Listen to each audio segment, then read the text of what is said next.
Hello and welcome to Hiki-Goma. This is my podcast about making manga, particularly the writing, kind of producing focused side of things. I'm not an artist, but I guess if you're creative, whatever. Anyway, long story short, kind of my big announcement is that finally I have finally released pages of my manga AEGIS. Yeah, you can read them online for free at AEGISmanga.com. AEGIS spelled AEGIS. Plot-wise, it's about the death of the Olympian gods and sort of this quest to of whether a new pantheon should replace them, and sort of this war between these people who think that various factions who think that there should be a new pantheon and that they should be in the pantheon, and various factions who believe that there should be no pantheon at all.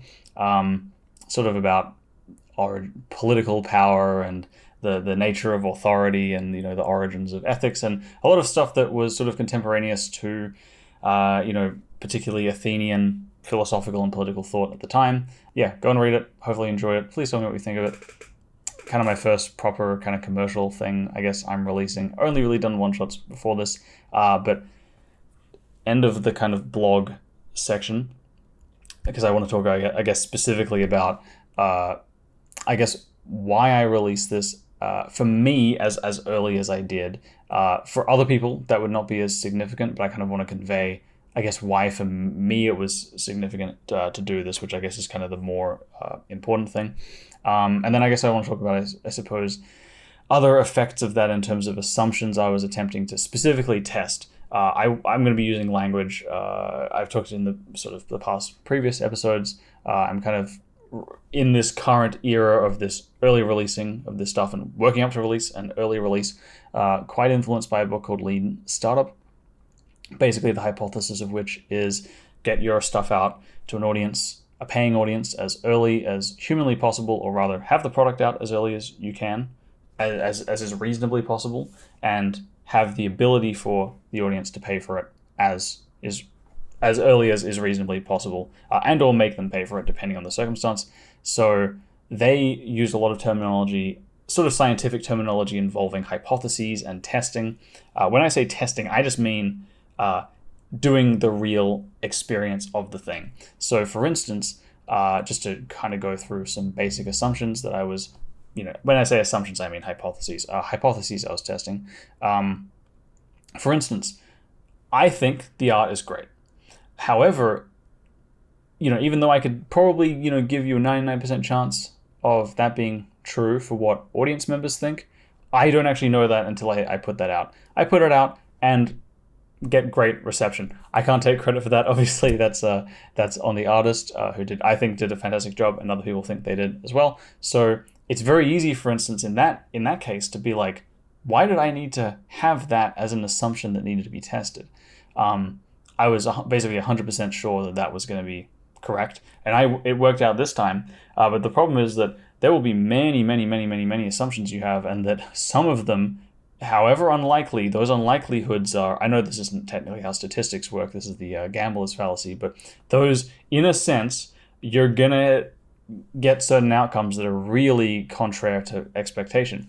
For instance, I had a positive one, but was completely contrary to it. It's funny, right? Because this actually doesn't even really make sense, like, rationally, but it's obviously within the realm of possibility.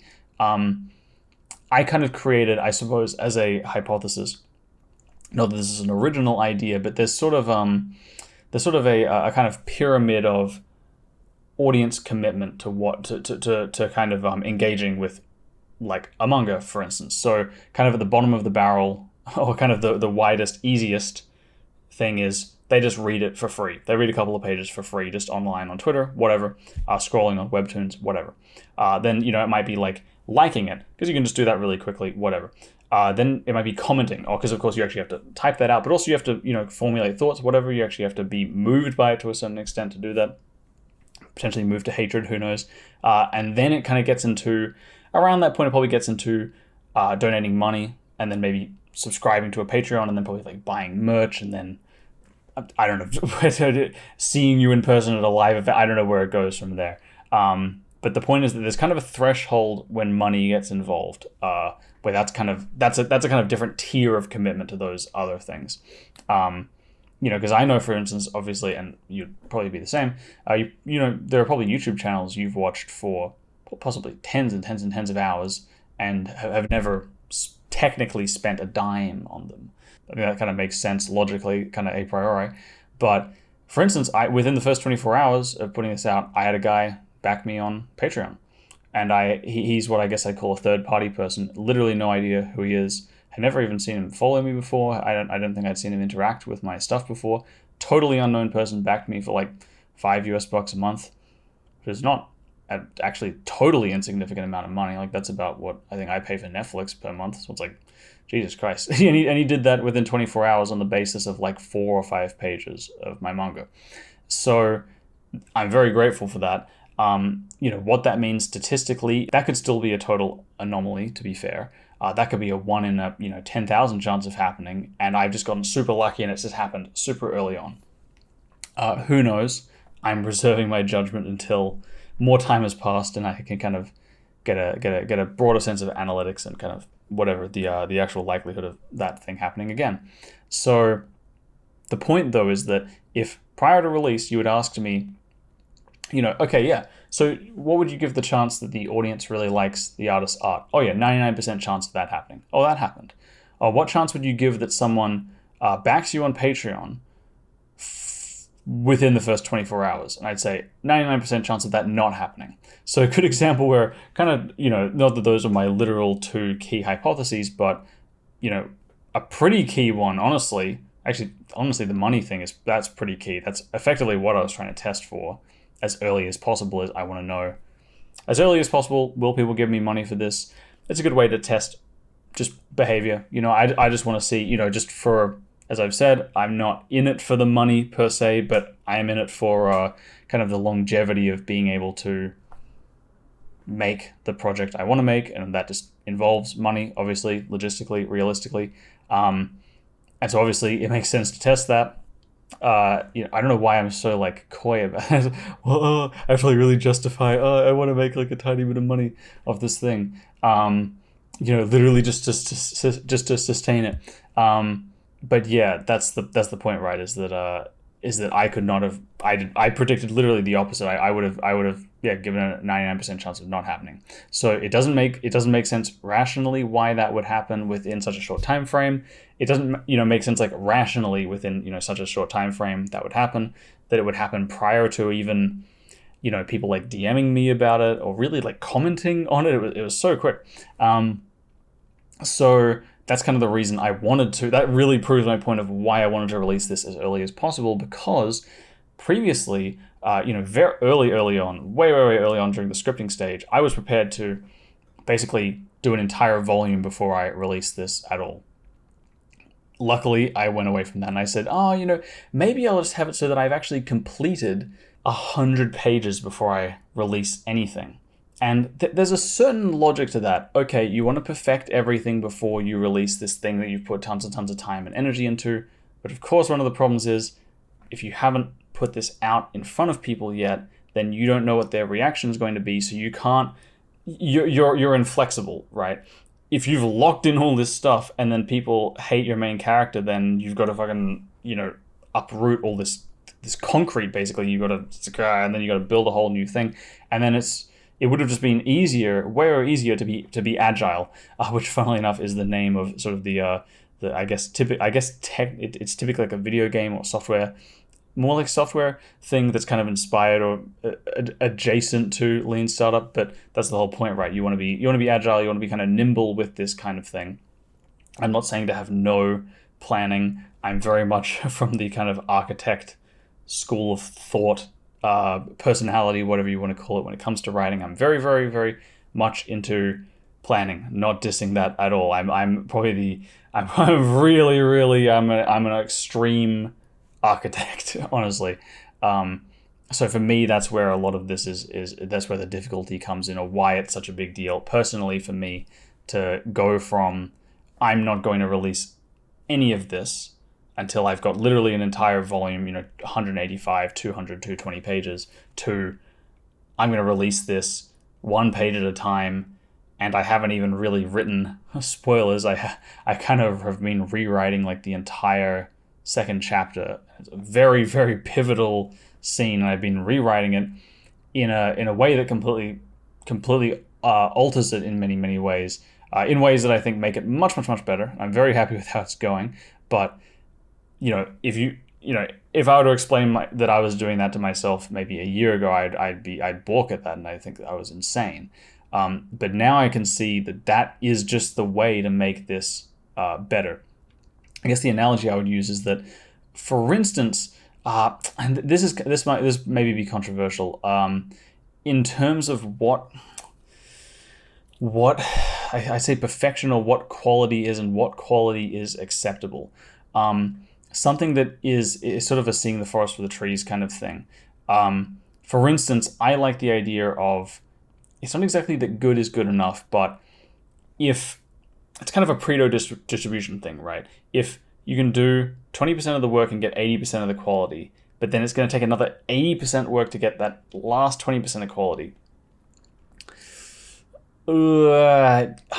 It depends how much value you're going to get out of that last little bit. I'm not against doing that at all, but that might not be exactly the right analogy. But for instance, right, I wanted to be fairly consistent with releasing a page a day as long as I was able to. This morning, for instance, I guess I'll say this, it's on the 10th page, I released this morning. I actually been really sick the past couple of days. I'm actually still quite sick with the gastro. It's kind of why mood-wise I'm kind of like a bit all over the place. And I was a bit tired. I kind of been up in the night. I was like, okay, I really want to release this page at this time. I'm going to do this at like 6 a.m. And I reworked the dialogue. It's only like one line of dialogue, but I reworked it a bunch of times, and I wasn't really feeling it a ton, and then it kind of came around to, whatever, worked through it a bunch, and I realized, I ended up spending about something like an hour on this one bit of dialogue, which, to be fair, involved rereading a bunch of things, and it sort of involved planning ahead certain things. It wasn't just this one line, but I eventually kind of I kind of had to settle on something. I put it in there, and I was reasonably happy with it, and I read it back maybe an hour later, and I was like, that just sounds a little awkward. Now the question is, like, should I not have released that? Should I have waited an extra day to release that? It's a matter of quality. And the question, if it was if we were kind of in this vacuum of non-reality, of course I'd say yes, take as much time as possible to make that one page perfect. But the problem is that I don't know what perfect is, right? Because obviously, in even completing a single page and releasing it, I get better at writing, right? Or you or whoever, everyone, effectively, if you have any modicum of sense and self-awareness, right? If you were to look back critically on your own stuff, you'll realize, as I did, I was like, oh, this line's okay. Look at it an hour later, could be better. But the thing is that this isn't just an isolated page. This isn't just a single page. You're playing effectively a meta game, right? Where you're playing the meta game of, I want to be much better at writing in general, or much better at manga making in general. And so for the person who, if I were to leave that page for a day and then come back and fix it up the next day, it's like, okay, well, how much better could I make that page? I could fix that line of dialogue around a little bit. And honestly, I could probably make it 10% better. And that's maybe let's say, just to be generous, I can make it 30% better. I don't know if that's true, whatever. But let's say it's a reasonably significant amount better I could make the dialogue. But that's just the dialogue. It's not even, the whole page. Like, the art's fantastic. I really like the, especially that page 10. If you, it's sort of this really beautiful shot of, Kairos, the main character, looking down over these kind of distant, the Cyclades below. And, an extra day, tiny improvement. Okay, is that worth it? The thing is, of course, that if I were to do that, obviously for every single page, it would take me twice as long to complete. Now, not only, let's say that time wasn't an issue. Okay, it's going to be a tiny bit better. But no, it's actually probably not going to be better, because for the person who has done twice as many pages, and those pages are at that stage when they were, both, they made that split. Let's say this is the split point. I'm going to release this page day 1. Other person, I'm going to release this page day 2 after giving it a day of consideration. If that just continues, then obviously person 1 is going to have done twice as many pages. If they're doing a page a day and other person's doing 1 page every 2 days, hopefully this analogy is not becoming too confusing. 1 page a day versus 1 page every 2 days. Person A is going to have done twice as many pages over, let's say, 100 days. And if they have any modicum of respect or self-awareness for their work, they are going to be significantly better than person B at making manga by the end of that. And they're going to be significantly better in a significantly shorter period of time. There's also something, just because they've just done more work, and the work is it's I guess what you'd call it. It would hopefully ideally be in what you'd call the Goldilocks zone of practice, basically, right? Where you don't want to be in this catastrophic zone, right? Which I feel like maybe is more like the Shonen Jump model, depending on who can tolerate it, right? But let's say if you wouldn't want to extend that to make 10 pages a day, and you're making these huge blatant errors, and you just have no time to fix major problems, and you can't internalize any of it because you're sleeping 3 hours a day. I'm not talking about that.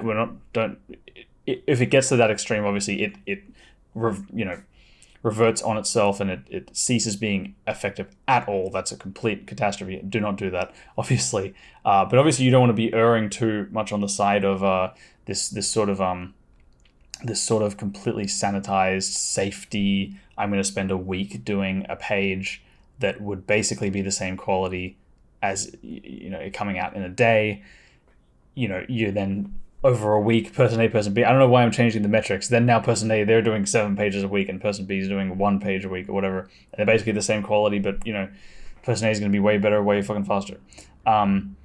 That's sort of where I'm coming from, where it's like I'm sort of trying to win the war, and there are certain battles that I'm coming out probably with more casualty. Is that the analogy? There's more casualties. I'm losing certain battles. Is it even a loss? I'm taking more casualties, early on, but I'll be able to, maintain a better pace with the manga. That means it'll get out to more people quicker. That means I can get more feedback back faster. It means that I'll be able to just get more pages done in a year, and I would be better at making manga a year from now than my other self, who spent, was way more anal about certain aspects. It is. I do recognize that is, and I'm sure many people are screaming at me and saying that, of course, that's kind of obvious. And on the other hand, I do understand that that's probably in certain respects possibly controversial. I'm not really sure where people stand on when it comes to perfectionism. People are shockingly kind of touchy, and I definitely have that kind of perfectionistic tendency. As far as I can analyze in my life, maybe the desire for it is good, but in actuality, it's actually not being effective really at all. It's not really a very good method, as it turns out, because ultimately it's based on a fear of failure and a fear of the work not being good enough, or people not liking it, or it being ignored, or whatever. It's based on a whole bunch of fears, essentially, that are not really even grounded in reality that much, or when you actually experience them, you're kind of like, oh, that's it. People ignored my stuff. That kind of sucks. And then you just kind of mostly get over it or just make better stuff. I don't know. Not saying I've conquered that entirely, but that's sort of that was a big kind of realization moment. A big thing as well with being forced to put something, I don't say forced, but I was like, okay, I'm going to put this out this morning, and then I've got to go do something else. I want to go and I want to write this other scene. I want to finish this one thing. That was kind of the goal. That was partially the reason why I wanted to put this page out. Again, even though I wasn't super duper confident in in the dialogue, is that there's a huge psychological burden that is lifted when you've put something out, and especially something like a manga story-wise. and especially something where for me, I've and now I'm not the most anal person in the world about this, and I don't mind changing certain elements and being a little bit casual with certain elements, but there are a number of things where even seeing like a village in the background of a shot, that's planned. It depends on what shot it is, but probably planned, and that's something that was intentional. On each page, there's some little thing I'm locking in. And that's something that it still kind of freaks me out a little bit, even though, honestly, and this isn't really cope too much, but people are fairly forgiving about that kind of thing. If there are manga, like fucking in JoJo Part 6, a character like changes gender completely. I mean, there are definitely, so many cases where, there are so many cases where, major story elements are altered anachronistically, and then it's kind of like, okay, cool, I don't really care most of the time. But obviously you do want to aspire to not fucking up in that manner if you can. And so in a way, there's a lot of fear leading up to that of like, oh god, I gotta lock in. Oh, is the village going to be here? Oh, what do these islands look like? Or, oh, is this actually going to be his final design? Should his hair look like this? All that kind of thing. And then when it comes out, it's like, okay. Like, good or bad, I don't actually have to worry about that anymore, because this is just the way it is. And now that it's in the real world, basically, it's only going to change if it's actually a problem, if it's a real problem. Because prior, when you're in the hypothesis stage, where everything is a potential huge fuck up, and this is very much a neurotic thing, so if you're not neurotic, like me, you might not, this might not be the normal experience, but since presumably you're creative, then I don't like that term, but presumably if you do writing or whatever the fuck, then you're you're probably more on this spectrum. That's statistically likely, in fact. Then every potential thing is potentially catastrophic. But then when it goes out, it's like, fears I had about, what is clothing? Are people going to criticize that I use this kind of clothing? And it's like, I didn't even remember that was a fear until I just pulled that from the recesses of my mind. It locks in certain things, and there's just this kind of slow relief of like, okay, this is where I'm going with the story. And in a weird way, there's almost a realization, and I'm not sure why I haven't made this kind of connection before doing this, but it's in a weird way, this might just be me personally, but it's actually something I really like about filmmaking in a way, is how fucked things can be in terms of like things going wrong and having to be really suddenly like ingenious about how you approach certain situations. And I've been on so many so many of the sets I've been on have just had that, especially on sort of a student, like that kind of semi-pro level, student kind of level, where it's like, okay, this whole thing has fallen through and now we need to recast a whole person, or we actually can't be in this location for the second half of the day. Now we've got to just having to deal with things like that. That's actually where a lot of it forces you to be super clear about what is vital. And oftentimes that kind of severity, not always, of course, oftentimes, there are many times where it does just fuck your film, and that's bad, obviously, but cases where the severity forces you just to cleave off what is not necessary, and then you realize, okay, that was baggage, and we're actually better off for it. Thank you, horrible seeming mistake or whatever, some sort of thing that you cursed as some unnatural thing that now is you realize is actually a blessing in disguise, as they would call it. That's the word I'm looking for. That's the phrase I'm looking for. So I guess what I'm saying is that, in a way, even if I've locked into my narrative, I don't think this has happened, but even if I've locked into my narrative, certain things are just like fucked, or I've like fucked myself, I almost, in a way, kind of like, honestly, like the challenge of having to work around that stuff is actually kind of like fun, and oftentimes can result in stuff that's kind of interesting. And in a way, it's easier because you're forced into a situation. You don't have to sit back and have a million potential, problems, like you're the fucking president of the United States and there are like a billion different things that could be going wrong. Someone in China can eat an armadillo or whatever the fuck and, develop some super hell disease. I mean, I don't know why that kind of thing would happen or what. I mean, that's like a totally outlandish example, but there are so many little different things, oh my god, that they've got to worry about. And you almost, as if you're writing, oh god, what if I fuck this up and what, blah, blah, blah, blah.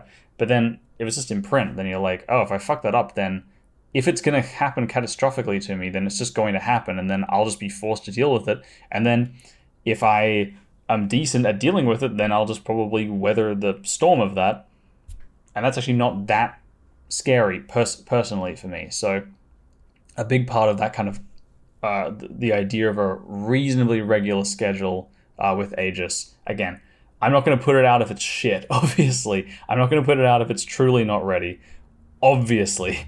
But I'm talking about not being perfectionistic to the point where I'm depriving myself of practice. Because that's really, in a sense, that is really what this is. Again, it's a metagame to get good at making manga. It's obviously on many levels to be good at making this manga, to make a good manga called AEGIS, but also in many ways it is, I mean, it's truthful, many manga that are very, very good start out reasonably rough. I mean, I was going to use Berserk as like kind of a terrible example for this, because like Miura's art is so good even early on. But, for instance, Berserk really only gets good post Black Swordsman arc. Black Swordsman arc is perfectly fine, of course, but obviously most people know Berserk for the Golden Age arc. And that was multiple years, I guess, possibly into it, maybe a year or two.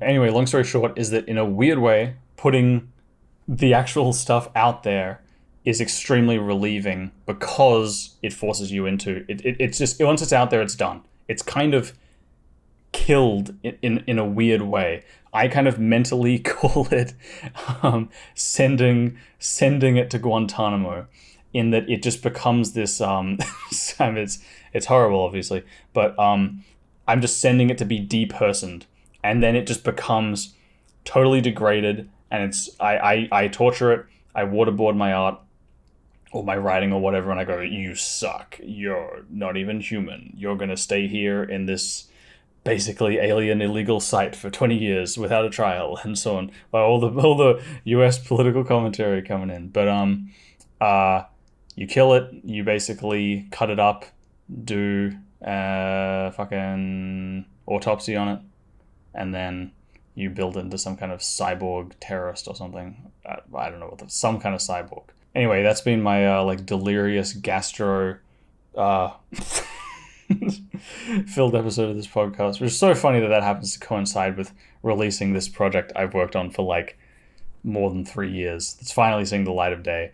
It was like, but I'm pretty dedicated to like having this pretty periodically kind of rain or storm. Yeah, let me know what you think of the manga.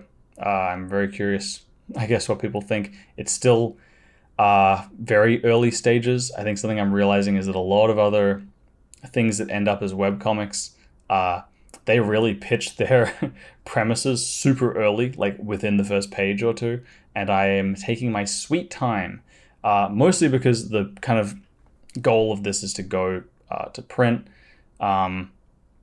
more as kind of a Kickstarter thing. It's more of a multi-volume sort of thing. It's a little different too. Maybe it doesn't truly belong on a site like Webtoons, Tapas, whatever. It's not really a web comic in a way. It just happens to be online. What does that mean? It's kind of in a weird, manga, comics, whatever, kind of in a weird spot right now. Anyway, that's it. I don't want to keep rambling any longer because I'm kind of honestly a little bit fucking delirious from this gastro. Which again, hilarious timing that just has to coincide with releasing this thing. I haven't, I've worked on for 3 years or so. Again, if you want to check it out, there are links in the description, or you can go to aegismanga.com, AEGIS manga.com, or it's also on my Twitter. It's on Webtoons, it's on Tapas. You can find the links to Tapas and Webtoons also on my website, or on my link tree, which will also be in the description. Yeah, thanks so much for listening. Check it out if you want to support us. We're on Patreon. You get your name in the credits. of each chapter. You also get full, like, high-res versions of all the files, and they do, you can tell the difference. They are, honestly, I hate the way that the web, not to get into a whole thing, I hate compression, whatever, on the web, and the quality levels of webtoons and tapas are honestly pretty bad. Kind of shocked me. Anyway, thank you. Goodbye.